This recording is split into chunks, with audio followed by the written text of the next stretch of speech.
This is your weekly Bitcoin analysis for the week of Monday, August 17th. By the way, this is Kerry Artak with wickedstocks.com. We provide Bitcoin pretty much every week, and this is for the week. Let me change this. This is not the 17th. We're talking the 24th, all right? So, yes, August 24th. Big rally last week.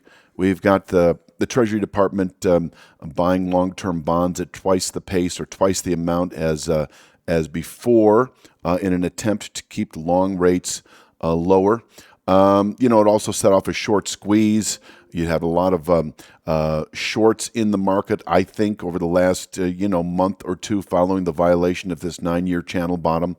And let me just jump right to this chart here, which is to say that 81,086 is still a significant upward continuation point through the rest of the year. We can top out in the low 80s, fall back into the low 60s, or even lower perhaps. Now, there is if we test this channel top, there's a new channel bottom then in the mid 50s basically, and that would be significant. But we're not there yet. I'm just kind of giving you a heads up as to what I would expect, that if we were to test the low 80s outright this week, we can fall back into, the mid 50s, lower 50s over the next few months.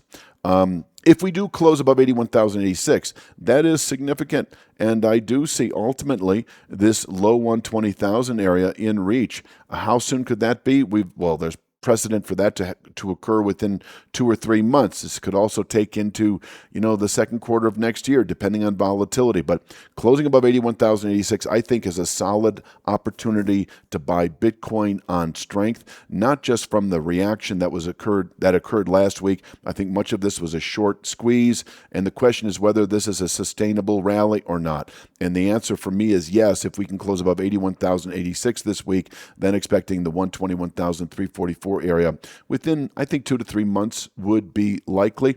On the way up, there is a former channel bottom that actually held very nicely back in, this was November of 25 last year, about a year ago. That can contain a weekly, possibly monthly buying pressures on the way up. We could fall away a bit, but it does converge anyway with the low 120s by March of next year. Until then, we can quite easily fall back to 63,730, this channel top that we traded up against, as you recall, for about a month before exploding through it last week.